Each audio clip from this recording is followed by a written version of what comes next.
Hi hello ನಮಸ್ಕಾರ, welcome back to our channel. ಎಲ್ಲರೂ ಹೇಗಿದ್ದೀರಾ? ಚೆನ್ನಾಗಿದ್ದೀರಾ? ನಾನು ಕೂಡ ತುಂಬಾ ಚೆನ್ನಾಗಿದ್ದೀನಿ. ಹೋಪ್ ನೀವೆಲ್ಲ ಚೆನ್ನಾಗಿದ್ದೀರಾ ಅಂತ ನಾನು ಭಾವಿಸ್ತೀನಿ. ಈ ವ್ಲಾಗ್ ಯಾವಾಗ ಬರುತ್ತೆ ಅಂತ ನನಗೆ ಗೊತ್ತಿಲ್ಲ, ಬಿಕಾಸ್ ನನಗೆ ಟೈಮ್ ಇಲ್ಲ ಎಡಿಟ್ ಮಾಡೋದಕ್ಕೆ. ಸೊ ಒಟ್ಟು ವೀಡಿಯೋನ ಪೋಸ್ಟ್ ಮಾಡ್ತೀನಿ, ಪೋಸ್ಟ್ ಮಾಡಿದಾಗ ನೋಡಿ ಆಯಿತಾ.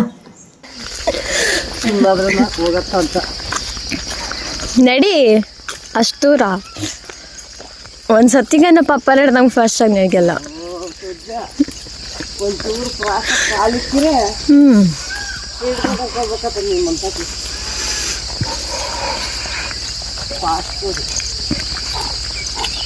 ಮತ್ತೆ ಇದಂತ ವಾಕ್ ನಿಂದು.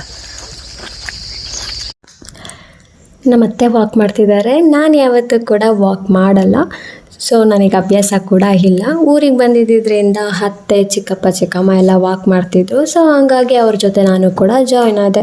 ನಾನು ವಾಕ್ ಮಾಡಬೇಕಂತ ಜಾಯ್ನ್ ಆಗಿಲ್ಲ, ವೀಡಿಯೋಸ್ ಮಾಡ್ಕೊಳ್ಳೋಣ ಅಂತ ಜಾಯ್ನ್ ಆದೆ. ಬಿಕಾಸ್ ವ್ಯೂಸ್ ತುಂಬ ಅಂದರೆ ತುಂಬ ಚೆನ್ನಾಗಿತ್ತು. ಬೆಳಗ್ಗೆ ಒಂಥರ ಪ್ರಕೃತಿ ಸೌಂಡ್, ಅಂದರೆ ಈ ಪಕ್ಷಿಗಳೆಲ್ಲ ಕಿಯಾ ಕಿಯಾ ಅಂದ್ಕೊಂಡು ತುಂಬ ಚೆನ್ನಾಗಿರುತ್ತೆ. ಮುಂಚೆ ಹಳ್ಳಿಲಿರೋದಕ್ಕೆ ನಾವು ಯಾವಾಗ ಟೌನಿಗೆ ಹೋಗಬೇಕು, ನಾವು ಯಾವಾಗ ಟೌನಿಗೆ ಹೋಗೋದು ಅಂತ ಅನ್ನಿಸ್ತಿತ್ತು. ಬಟ್ ಸಿಟಿಗೆ ಬಂದಾದಮೇಲೆ ಈ ಬ್ಯುಸಿ ಲೈಫ್ನ ನೋಡಿದ ಮೇಲೆ ಹಳ್ಳಿನೇ ಚೆಂದ ಅಂತ ಅನಿಸುತ್ತೆ. ಸೊ ತುಂಬ ಅಂದರೆ ತುಂಬಾ ಚೆನ್ನಾಗಿರುತ್ತೆ ಕಣ್ರಿ ಹಳ್ಳಿ ಲೈಫು. ಬಿಕಾಸ್ ಹಳ್ಳಿಲಿ ಸಿಗೋ ಅಂಥ ನೆಮ್ಮದಿ ಯಾವ ಸಿಟಿಲೂ ಕೂಡ ಸಿಗೋದಿಲ್ಲ. ಅದು ನನಗೆ ಅನುಭವಕ್ಕೆ ಬಂದಿದೆ. ನಿಮಗೆ ಹಳ್ಳಿ ಇಷ್ಟನಾ ಅಥವಾ ಸಿಟಿ ಇಷ್ಟನಾ ಕಾಮೆಂಟ್ ಮಾಡಿ. ಬಿಕಾಸ್ ಹಳ್ಳಿ ಇರೋದಕ್ಕೆ ತುಂಬ ಅಂದರೆ ತುಂಬಾ ಇಷ್ಟ ಆಗುತ್ತೆ. ಎಷ್ಟು ಚೆಂದ ಇದೆ ಅಲ್ಲ ಪ್ರಕೃತಿ. ನಿಮಗಿಷ್ಟ ಆಯಿತಾ? ನನಗಂತೂ ತುಂಬಾ ಇಷ್ಟ ಆಯಿತು. ಬಿಕಾಸ್ ಈ ಸಲ ಬೆಳೆಗಳೂ ಅಷ್ಟೇ ತುಂಬ ಅಂದರೆ ತುಂಬಾ ಚೆನ್ನಾಗಿ ಬಂದಿದೆ. ಈ ಸಲ ಎಲ್ಲರೂ ಬೆಳೆಗಳೂ ತುಂಬ ಚೆನ್ನಾಗಿ ಬಂದಿದೆ. ನನಗೆ ತುಂಬಾ ಇಷ್ಟ ಆಯಿತು. ನಿಮಗಿಷ್ಟ ಆಯಿತಾ? ಪುಟ್ಟು ವಾಕ್ ಮುಗಿಸಿದ್ದಾದ್ಮೇಲೆ ಬಂದು ನಾವಿಲ್ಲಿ ಕಾಫಿನ ಶೇರ್ ಮಾಡ್ತಾ ಇದ್ದೀವಿ.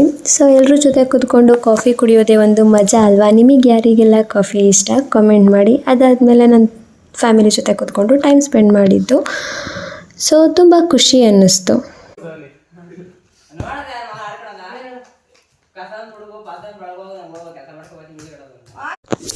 ಇಷ್ಟೆಲ್ಲ ಕನ್ವರ್ಜೇಷನ್ ಆದಮೇಲೆ ನಾನು ಇಲ್ಲಿ ಊರಿಗೆ ಬಾಯ್ ಬಾಯ್ ಹೇಳಿ ಬೆಂಗಳೂರು ಕಡೆ ಹೊರಟಿದ್ದೀನಿ. ಸೊ ಈ ವಿಡಿಯೋ ನಿಮಗೆ ಇಷ್ಟ ಆದರೆ ಲೈಕ್ ಮಾಡಿ, ಶೇರ್ ಮಾಡಿ ಮತ್ತು ಕಮೆಂಟ್ ಮಾಡಿ. ತಪ್ಪದೆ ನನ್ನ ವಿಡಿಯೋನ ವಾಚ್ ಮಾಡಿ.